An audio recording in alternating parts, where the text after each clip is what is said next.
stories rise. Belgium's runners took the prize. Together they ran with grit and might, through endless loops, through day and night. Kracht van België, samen naar de eindstreep. They runners won, their promise to keep. Merijn and Ivo and Frank held the line. België staat sterk, time after time.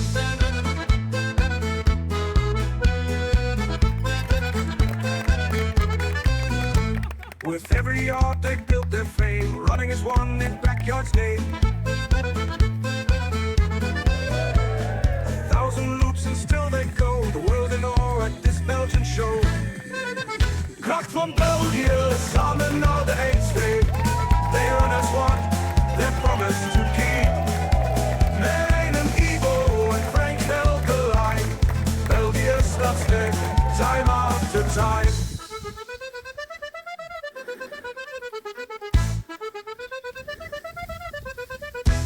Kracht van België, samen naar de eindstreep. They run as one, their promise to keep.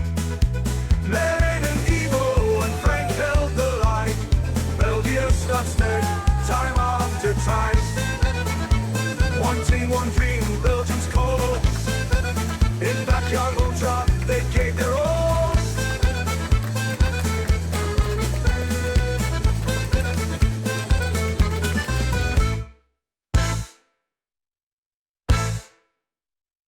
All right.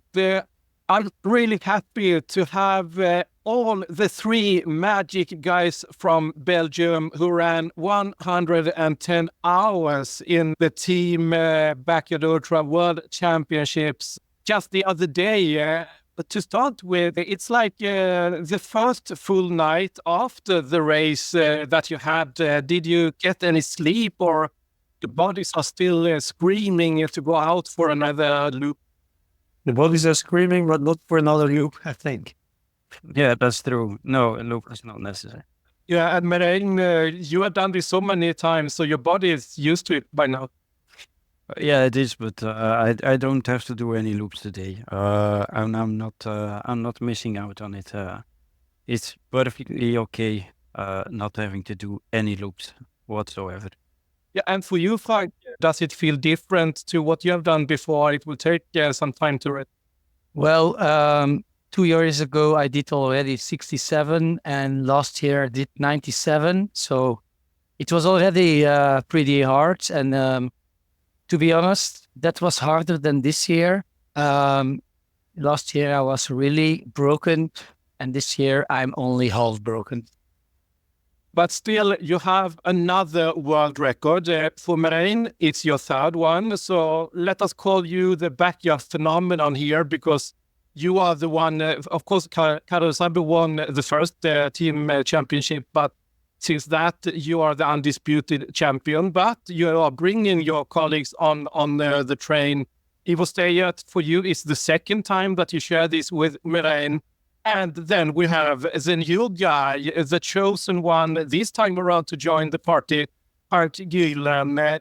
Frank, maybe we start there. How does it feel to be part of this growing team of world record holders from Belgium? Yeah, it is amazing. It was my big dream to become one with the backyard story that is written, because it's all very new. And I was already sure that it was something that was made also for me. Even before Merijn started to slash all the world records, I was thinking, there's one race I can beat Merijn. And that race, he beat me, of course. I finished, it was another one by the dust. But I was still thinking, okay, maybe later. And then, I was growing every year, but Merijn grew harder. And he keeps on being my idol. We run together every week on a Tuesday. We made a running club. The running club is now all over Belgium. And half of the Belgium team is in that running club. So we have a formula, and then we trained. And the only thing that we did was thinking about how do you run a backyard in a successful way. Everybody does it differently, but my way is to be happy. So you make sure that you are prepared for it. You know that you are going to be there long, but if you make sure that the others are okay, they will make sure that you are okay. And so the other guys, we all knew them. They are already my friends up front, but we made real friendships, bonds forever now.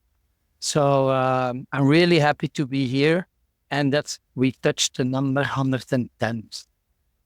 And I think you have already touched a little bit upon the secrets to this Belgian success. And Merijn, you are kind of the one who started this world record. I mean, every time the Belgians are running, it feels like you have to do something big.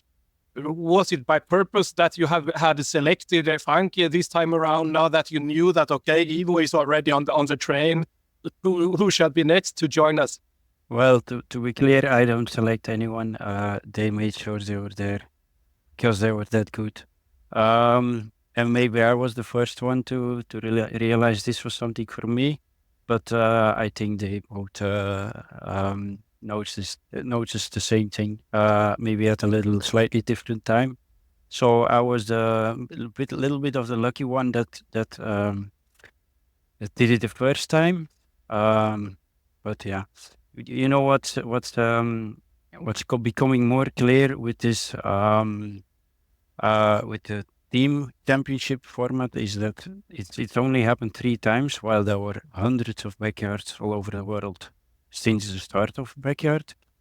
And it's an individual thing, a backyard, but in these team championships, which only happens once in 2 years, it's different. It's if you want to perform well, it's a team achievement, which is okay. You have to ask how do we do that, because it is individual. You have to run everything yourself, but still you can work together. Not only the 15 runners, but the whole team around it. So that's, I think, probably we made that more clear.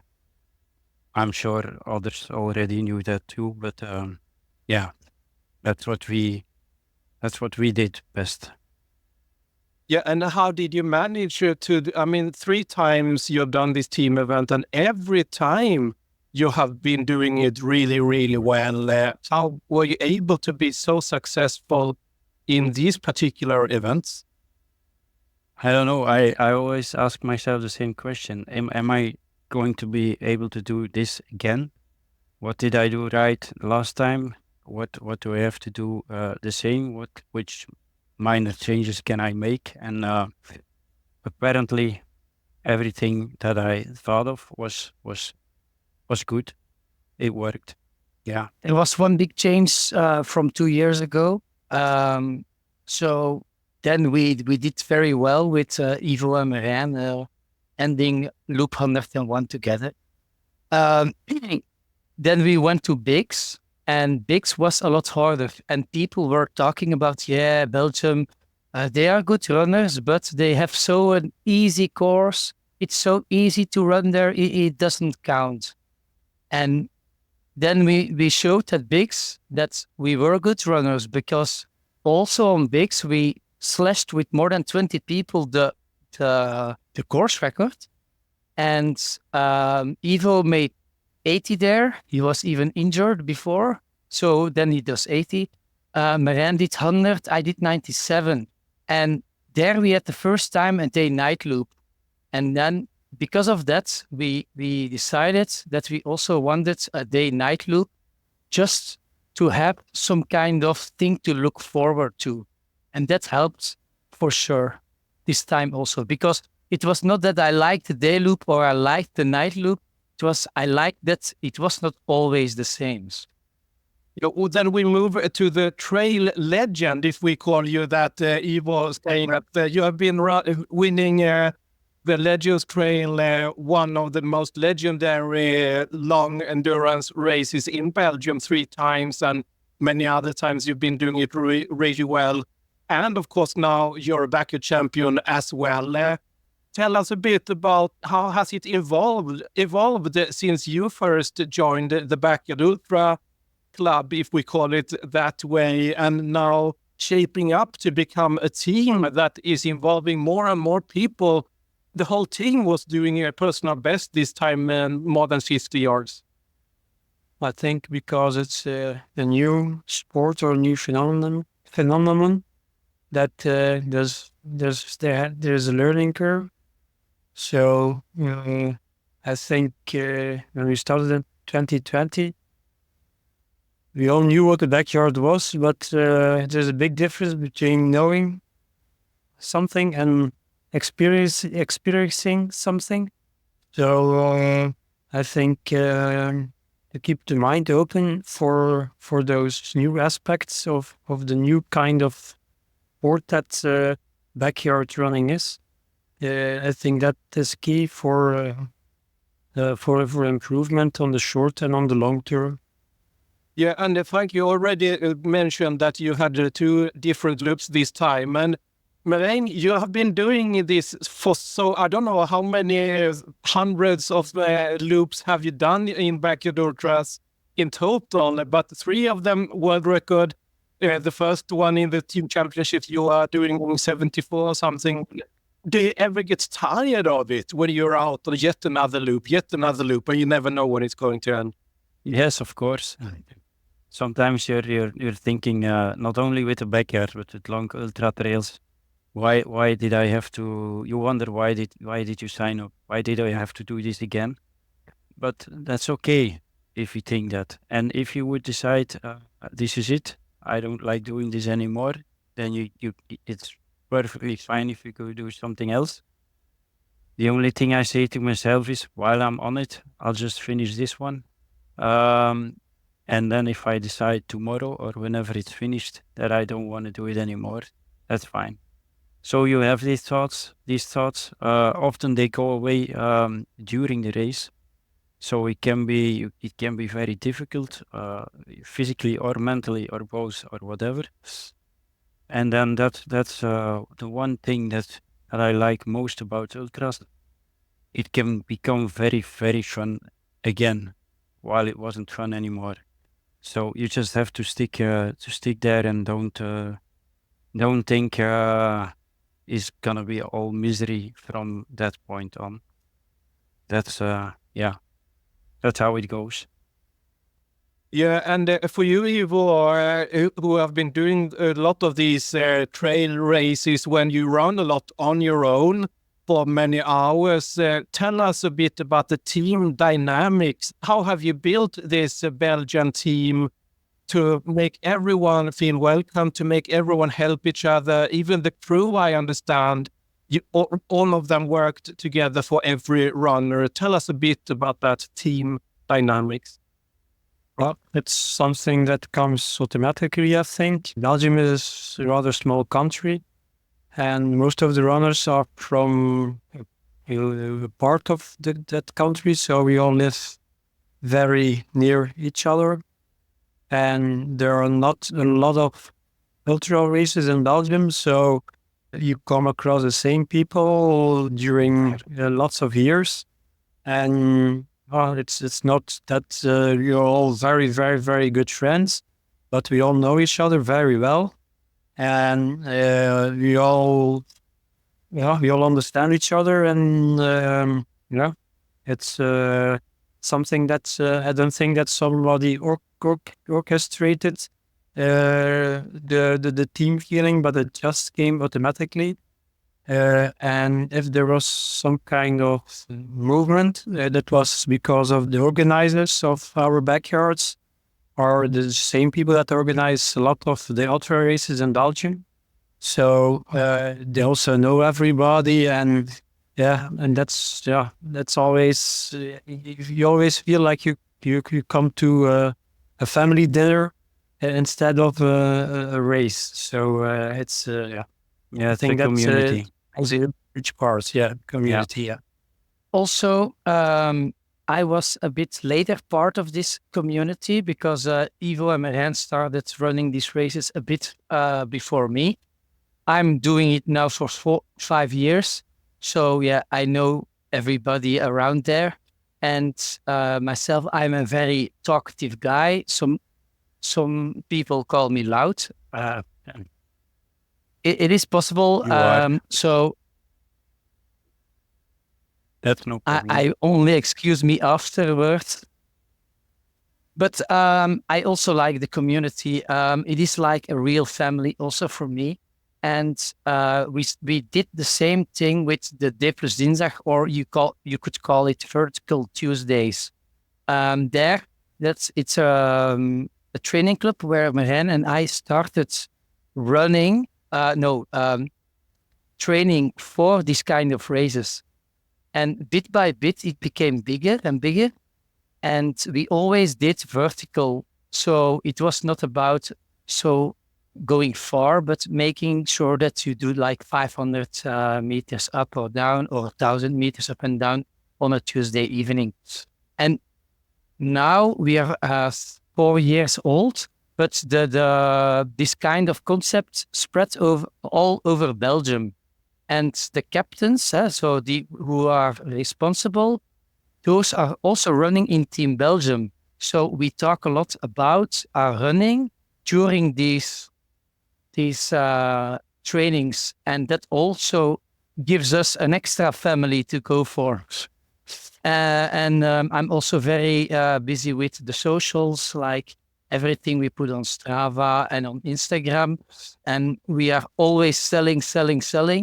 People get enthusiastic, start running too, and then you see that they have more energy than us.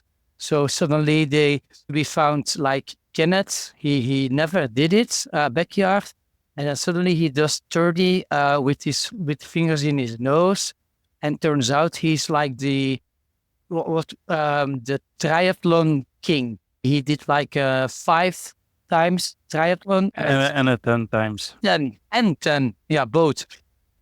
Well, So yeah, we have luck with there is a lot of talent, but because it is also something about experience. It's not the people that run the most will go the farthest in a backyard. We know that for sure. It is when you talk a lot about backyard and things that might go wrong and solutions for that, that's the key to go far. Yeah. And my thing is being positive and help the others while you can. And that really helped the team this time also. It's a cross-pollination of know-how, talking about how you have to take on things mentally, physically, how to prepare. And like we do that on Vertical Tuesdays, but I'm sure because we all know each other, and that happens with everyone. And what Ivo was saying about the family, the organizers that we have, that it comes automatically. I think it feels like it comes automatically, but we're very lucky that like the Legends Trails family, the ones who organize Legends Trails, especially Tim, but also his wife Frey and Bart and Eilish, they know what we need, what ultra runners need. And in the backyard, you can provide it, because it's not a long trail with a checkpoint now and then. It's every hour on the same spot. And you can see it, because usually a runner is not used to, maybe you have some crew. If you're an ultra trail runner, then that's a good friend or a family. But not all of them are used to it. And they're especially not used to being taken care of every hour. So they're doing well on a backyard, and then they come to Team Belgium. And if someone, I think Kenneth was one of those this time, doesn't really have a crew, they notice it, because Ivo, Frank, or me, we can't notice much. Then we're doing the race. They notice it. They make sure he has someone. And maybe, I don't know if this was the case with Kenneth. I'll ask him when I see him. But maybe he didn't feel like he needed much crew. But I saw how much he used it. So I'm sure he knows now how important it is. And I've seen that happen. Why you're going to run 100 hours, Yeah. hours after a while, Yeah, you cannot and think. it's not only like one people that has to take care of you. It's the one that's sitting next to you every hour, but it's all the people around that are helping this person. So yeah, that's what you're maybe not used to as a runner, but somehow we installed it. Yeah, and Ivo, can you tell us a bit more about that? How the crew was working together, and you had your wife as part of the team, and there were others there. Did you all have like dedicated crew, and then you shared when they needed to sleep, or when they saw that there were needs to? That's one runner maybe needed something extra, or how did the crew work together behind the scenes? Right. My wife is an exception. She's a professional crew member now. So she doesn't sleep, but she doesn't sleep very much also. So she is full-time with me.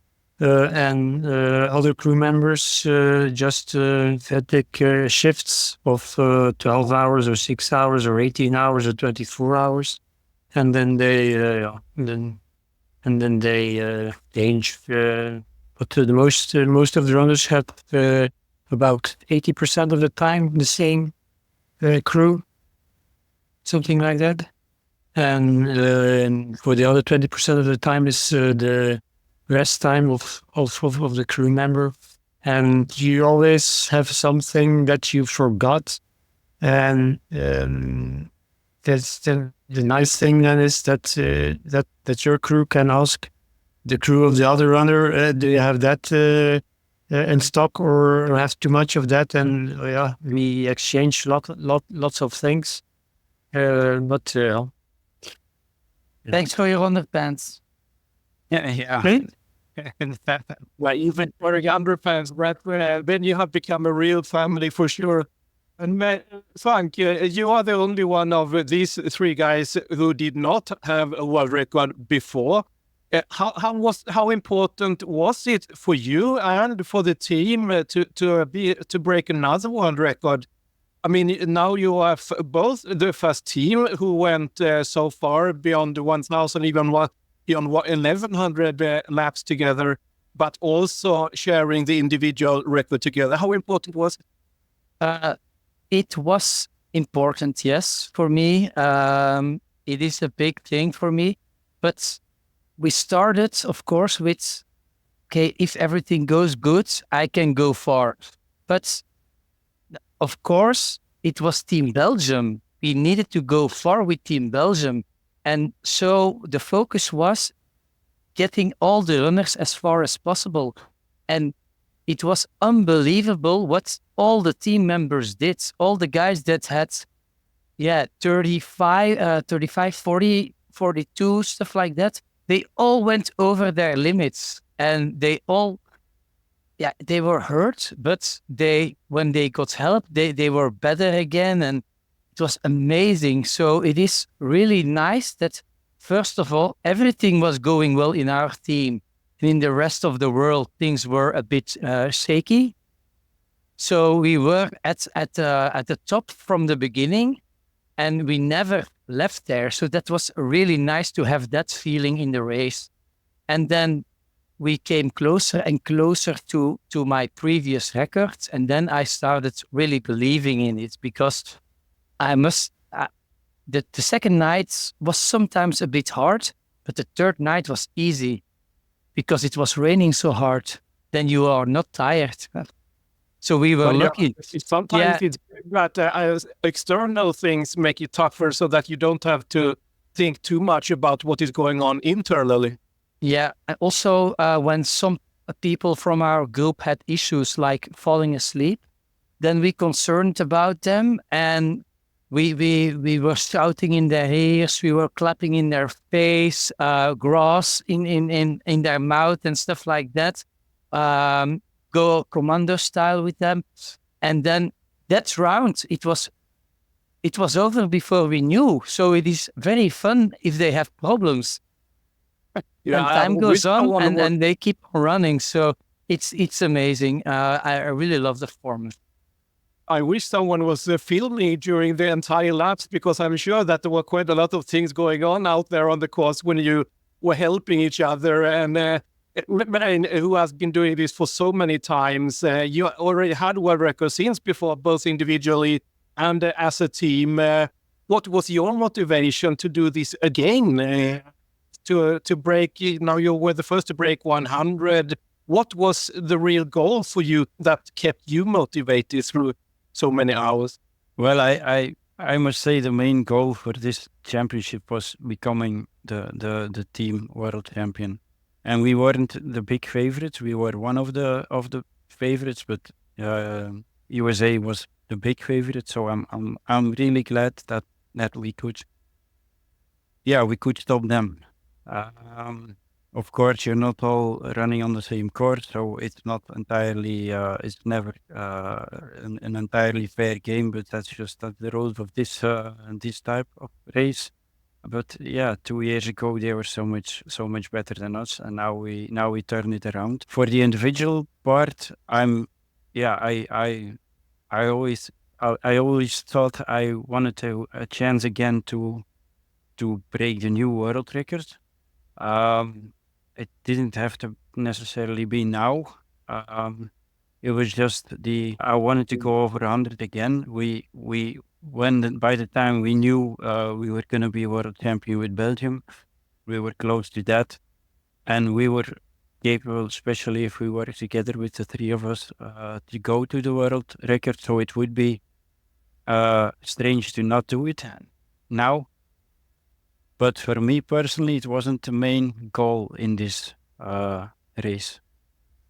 Maybe it was a bigger goal 2 years ago, and 4 years ago I didn't really know what to expect. So it may have become a goal during the race, not before. But I think this time, especially the team, everyone on the team broke his personal record. So I think that's exceptional, because if you do any sport with a team of 15 and they all break their personal records in the same race, I don't know, that's not something you can expect. Even if they do very well, it just doesn't happen. And still we did it. Like 100% for every member of the team this time around. And now you are even, everyone has moved up the at-large list there. The number of laps to qualify for bigs is something like 85 loops or something right now. And there are 7 runners from Belgium on that list. Of course, no one is on the golden coin list because you share the victory, but no other country has so many runners for so long. So Ivo, tell us a bit about what happened during those last hours after, let's say, 85. We cannot go through the entire race now, but from 85 up to 100, when you became the three of you after Kenneth stopped at 100. What were the secrets to keep going, apart from feeding each other like cows with grass when you fell asleep or other things? What was going on out there? Well, I think before you're at 100, everybody, sometimes we ran together, but not really as a real structure. It was, I think, only after you're at 100 that we started to keep each other company and to look out for each other. It was nothing. It was not something that we discussed beforehand, and not even during the race. But after yard 100, I think we realized, the three of us, that our chances to get to 108 or 109 or 110 or above were much higher when we stick together, because at that point, when you are almost without sleep for 100 hours, the smallest mistake that you make is fatal. And when you have 3 persons that look out for each other, like Frank said, making each other up, and that gave us a big advantage. And Frank, of course, before we started recording, you said that you formed a real good friendship with these other runners now when you were sharing so much together. But at the same time, you are different people. Like you like to talk, others like to keep quiet and be on their own. Sometimes you run together, sometimes you run on your own. Was it different those last hours when you felt that we have to work as a team? Did you run together at that time in a different way than you did earlier in the race? Of course, it was a bit different because every person you run with is different. And because I'm so talkative, sometimes they just tell me, Frank, you're talking too much. I can't hear myself thinking. Somebody said that to me. I said, okay, it's okay. Then I run to another guy and stuff like that. But that guy, that he needed me, but the only thing that I needed to do for him was shut up, sorry. And it is okay for me, and I adapt, and I see what the other guy expects from me and wants. And if they can talk to me, they keep me busy. So I'm happy either way. And if that's not working, I can always listen to some music. And the goal is coming closer and closer. So normally staying awake is easier. Although I think our 104 or 105, there were two, the end of the loop, the other guys went a bit before me, and I think I fell asleep running wise. And it was so boring, my sleep. And I thought, I need to go out of this dream. I don't know what it is, but it's always the same stupid thing. And then I looked down and it were my feet under me. So, I'm still running. And then I heard people screaming, Frank, Frank. And that was the audience that was still in the middle of the night waiting for the runners to come in. And then I started running very hard and I came in, with 2 minutes spare. So my crew member, Gerald, he's also 100%er. So he's there from minute 8 to minute 26. Good. The whole alphabet. He's always there for me and he knows what I need. Like if I look with crossed eyes, he says, okay, give him some caffeine pills and Frank will go back. And it is like that. It's like I need a pat in my face and I come back. So I had that 2 laps after each other, but then I stayed closer to Merijn and Ivo and then it was less hard for the sleep. And Merijn, you said that you didn't have a particular goal apart from winning with Team Belgium this time around. Tell us about when you decided to, okay, let us do 109 so that we pass the previous world record, or well, maybe we shouldn't talk about world record in a format where you cannot continue when there are no other runners left. But still, how did you discuss together and when did you decide, okay, let us stop together again at 110?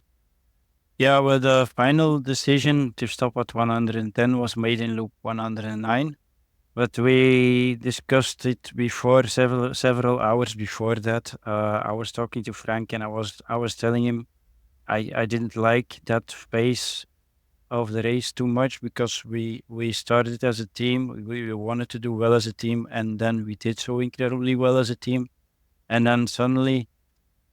At a certain moment, you can't pinpoint it exactly. It should change. It changes, or it should change to something individual, which is just weird. It's like you play a match of soccer and you win against the other team, and then you have to beat your own team. So I was telling Frank that, and Frank suggested we should stop after we broke the world record, if we got there, but we I think we all felt like we could get there. And after that he discussed it with Ivo too, and I wasn't really sure in the beginning if that was like the correct way to do it. You need to respect the sport also, and to take everything in account to support the sport yourself. But I did feel like this could be the occasion where, because Ivo and I did it spontaneously, more or less 2 years ago, finished together or stopped together. If we would do it again, we could make this some kind of a tradition, that in the Team World Championship you don't have to go until there's only one standing. And for everyone that thinks we do something wrong, okay, they might dislike it, which is okay. Everybody can have his opinion about it, but it's within the rules. You can stop together, and then there's no winner. But that's not because it's the Team World Championship. I suppose that's not that important. I suppose there's no Belgian champion now, also, so that's something we sacrificed. But I can live with that. So We are only I don't world know if you champions. want to add something, Ivo or Frank. That's how it went, more or less. So yeah, Yeah, I didn't want to become Mr. the assist or thirds. I was sure that I want to break the world record. I was planning to do that a year ago, but that was not. Then I was slush. I was finished. This time I felt stronger, and I was already with the two guys I worship the whole year. I know they all the races they are in front of me, and I learned so much from them. But there was no way I was gonna finish behind them. So that was a good solution for them. we're very happy. And of course, you're not world champions individually, but you are world champions as a team together with the 12 other runners in your team. If Ivo, when the race stopped finally, when you decided, okay, 110, we passed the previous world record, let us stop here. How did it feel? Were you celebrating? Wow, we are the world champions, or did you just feel that, oh, finally it's over, I can just rest now? Finally, it's over. Finally, yeah. Yeah. I was, at the last 5 laps were, they were very hard for me. Not maybe physically, because everything went fine, but mentally, it wasn't a walk in the park, those last few laps. Then at the end, when it was done, I was a very, very happy man. Yeah. Yeah, and a lot of people were cheering also, which I think is quite unique because in many of these races, many people who live around there or in that country may not even know what is going on, but this has become a big thing in Belgium, I understand, and you have a lot of people cheering and media there and so on. So for you to experience this for the first time, was it euphoric to feel that, wow, we are the best in the world, we passed the world record, or was it just exhaustion there as well? It was pure. It was amazing because the guys from our running club, they were there the first day, the second day, the third day, the fourth day. We were running in the fifth day, so they come every evening after their job. They went home by 5 a.m. and stuff like that. So they had there were boxes, music boxes with lights on. They put it in a car and in the trunk, and they were playing loud music. And there were farms there. So all the cows now, they don't give any milk anymore, but they choke of it. And especially when you took their grass as well to feed the runners in there. It was only a small chunk. Yeah. Tell us a bit about the other anecdotes about the race. Merijn, you have experienced so many things in all your backyard loops. What happened there out of the course that we should, or maybe that we should not know about, but you can still tell us? I think there's also a lot of boring bits, but we're on there for so long that if you're gonna have some anecdotes, but I don't know. I just try to sometimes I always believe the best thing you can do for the team is in the first place, take care of yourself as good as possible. And but I did try more than other years this time to hang back a little bit at the start of many loops to see if anybody was in trouble and if there's anything you could do.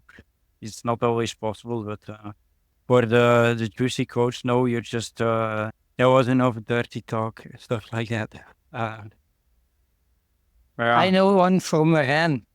Tell So me. if you know a Merijn in the middle of the night, you will recognize him. He's the guy that is running by your side and he's singing, "Should I stay or should I go?" Yeah, that's true. That's I And I told him, "You should stay." thanks. I can't sing at all. I like music a lot, but until now, I listen to music during the nights in backyards. If I do a trail race, I don't listen to music. The music of the nature is the music. But when I think I'm alone, I start singing or shouting along with the songs that I'm playing. But this time, I don't know, there was just a little less of fear of being heard. So I just let it go sooner. And I think I didn't know if Frank could hear me, but I was shouting songs like "Should I Stay or Should I Go?" Just to keep myself awake and entertained, and I get through the night that way.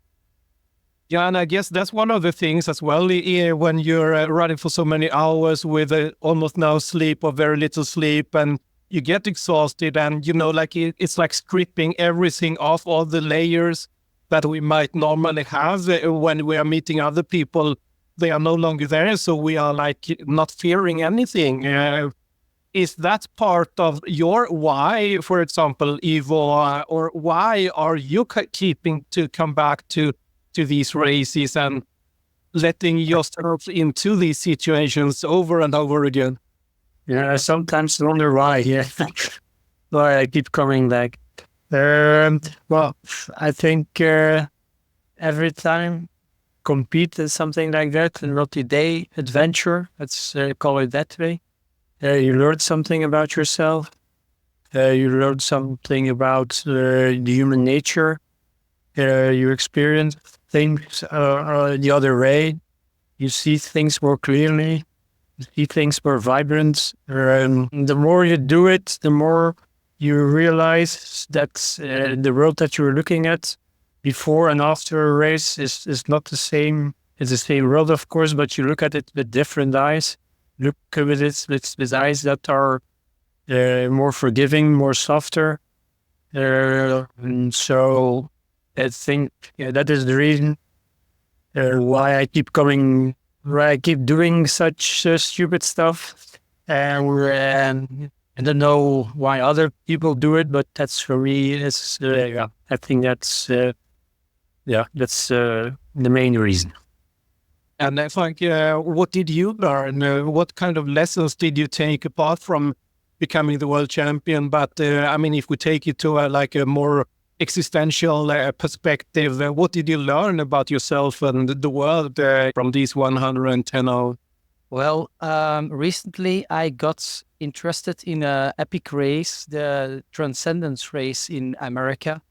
It's very long, and I listened. I read a book of one of those contestants, and that's a race of 3,100 miles. Only 12 people are doing it, and it's around a block of 800 meters, and they do it from 6 a.m. to 12 at night. So for 51 days. And the crazy thing about it is that they come back. So if you once do it and it just to have, I did it, that's not the reason they come. They don't come for the plastic cup they get and the t-shirt. They come back for the experience of running so long because they are transcending their self. They learn things from their self. I also, when I do hard things, I make sure that I learn because first of all, you have the goal that is far beyond in the beginning, and then you start planning.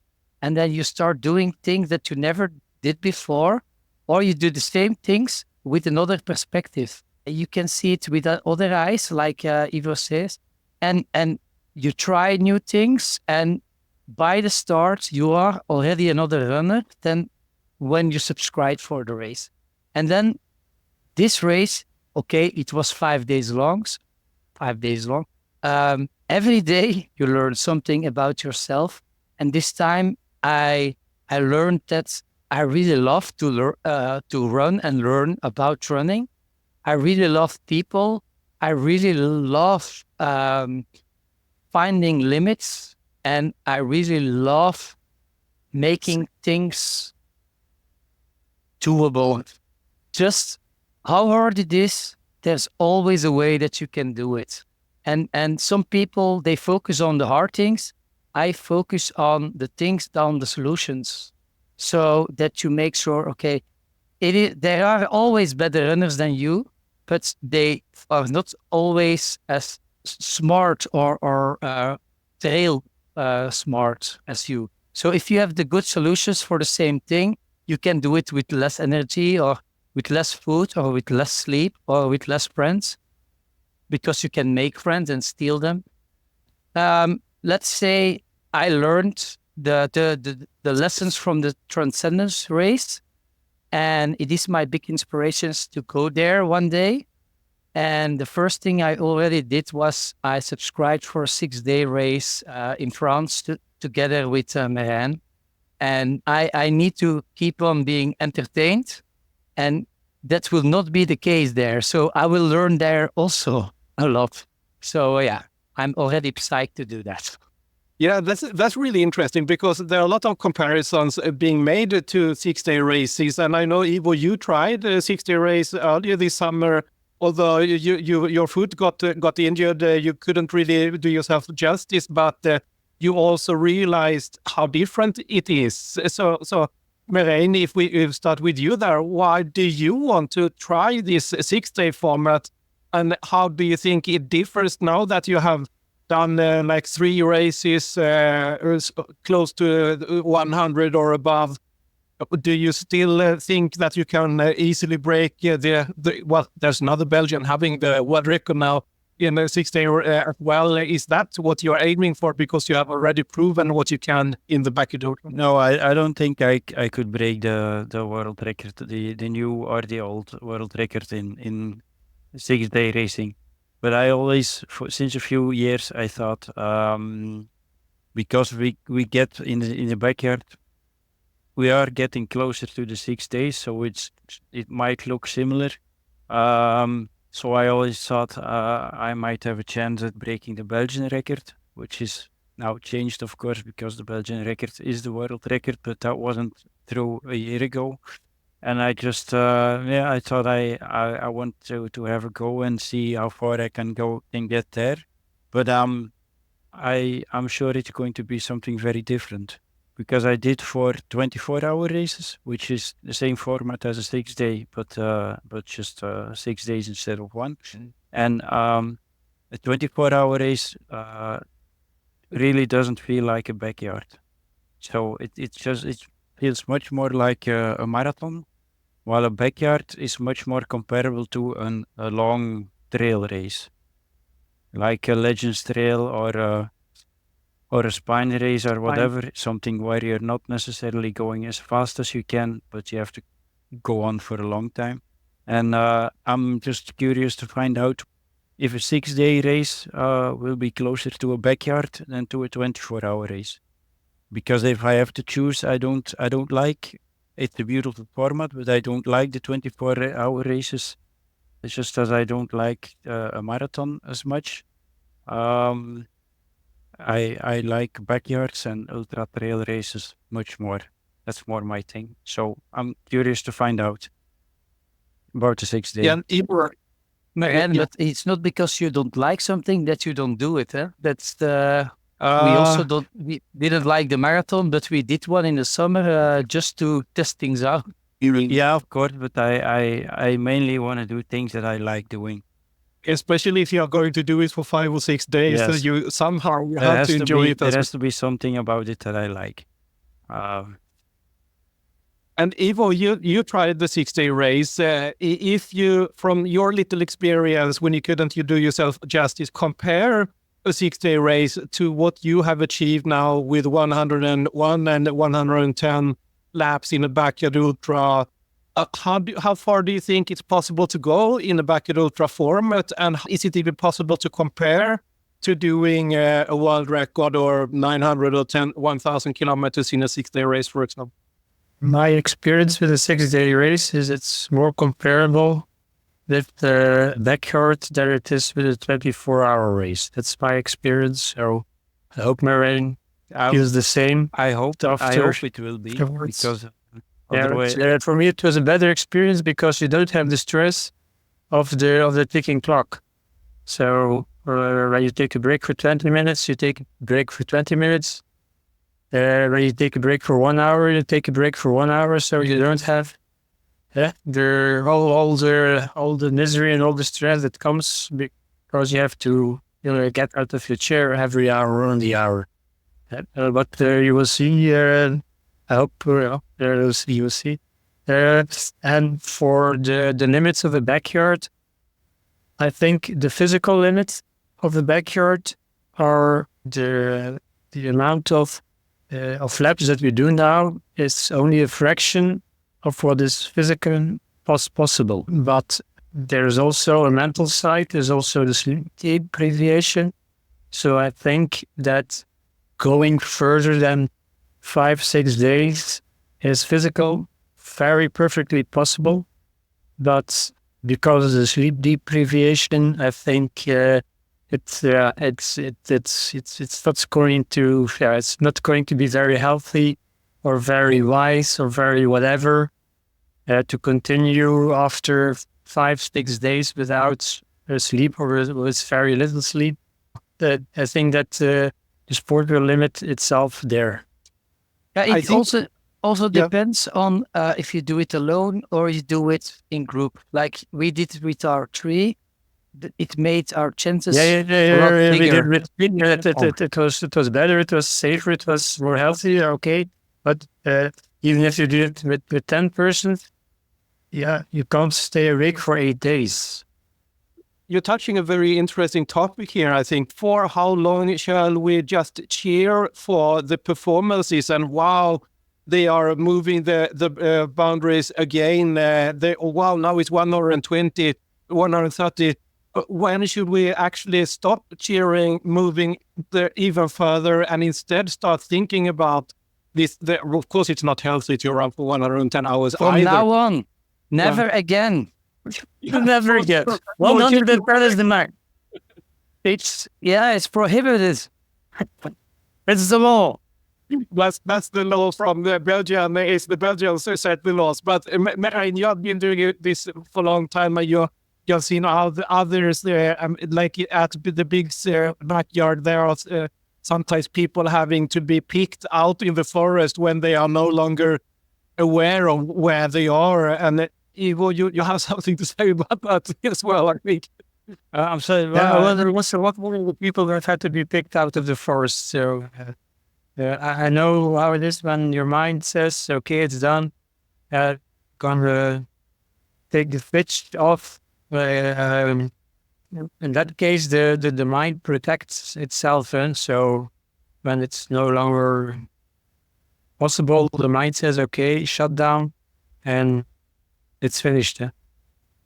Yeah. So Merijn, do you think that, like Ivo says, it's possible to go like even for 6 days, but at some point there must be a limit also when, because this format, maybe it feels like, do people ever like get full that, oh, I don't need any more because if I have to do 1 hour and 20, it's getting too dangerous to even try.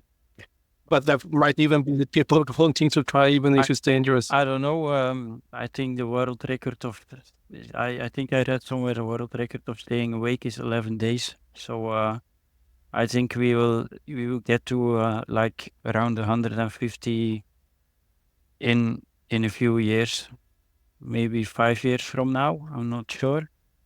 I think we might get to 200 one day. I suppose it won't be me, but I think we'll get to that point.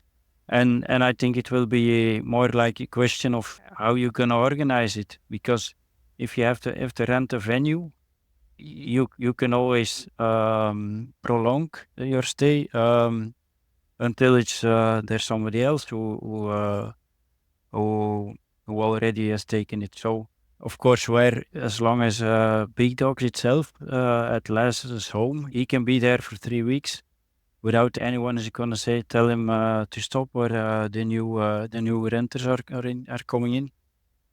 But for other organizations, that's gonna be organization wise maybe a problem.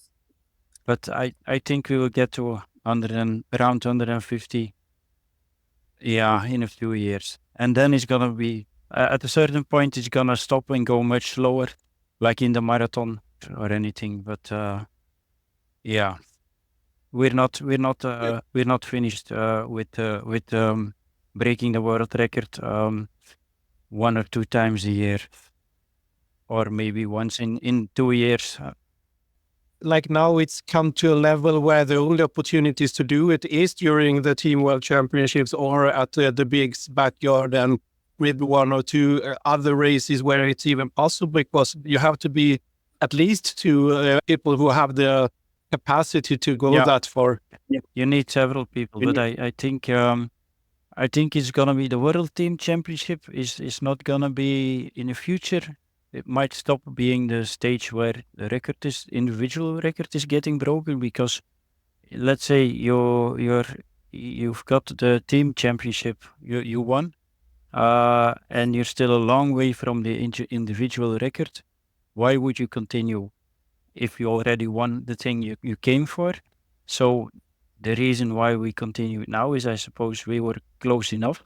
By the time we were sure we were team champion, and we were capable of doing it. But let's say it would have been still 30 hours to go, then we probably wouldn't have gone until the individual record. So I think that will change in the future, and probably Bigs is the best stage to break world records, because it has all the best runners at the same time. The only thing is Bigs which is a really cool thing, but it's one of the most difficult courses, especially the day course. So that makes it a little harder to break the world record. So maybe there will be a few races in the world that will get a name of bringing good runners together, and they will be like in the marathon. You have now Berlin, Valencia, 1 or 2 others, where if you want to break a world record of a marathon, you go to a certain course where it's fast. I think we will get to that in the backyard. Yeah, maybe Backyard Masters, if it continues, will be one of those opportunities. Frank, and finally now, before we are closing up this interview, it's we could go on for 110 hours. I think a lot of things to talk about. But Merijn is already touching upon the Bigs being a tough course. You have been there. Merijn did 100, you did 197. Ivo has been doing 80, even with a body that was not cooperating. How much pressure do you feel now when the whole team has been performing so well to also prove at Bigs when other runners are there that it was not just because of our course or something like that, but we are actually some of the best runners in the world when it comes to backyard? Well, always there is pressures, of course, because you take holiday to go there. Otherwise, you go with your family, and now you need to go with your friends. But it's also something to look out for. So it is such a cool place. It is where history is written. It is amongst the best athletes.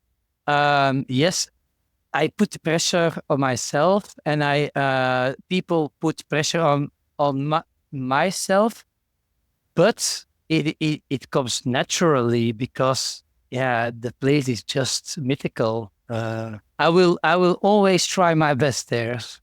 Yeah, it's a very mythical race format in so many ways, and the Belgian team is contributing to that experience. And thank you so much for taking the time to talk about it, and thank you so much for what you did and for the way you inspire the world to continue pushing boundaries. And let us hope that we will continue to do it in healthy ways, of course, but still pushing the boundaries of what the human being is capable of. Thank you, Ivo Steyaert, Merijn Geerts, and Frank Gielen. With Bye. pleasure. Yeah. You're welcome.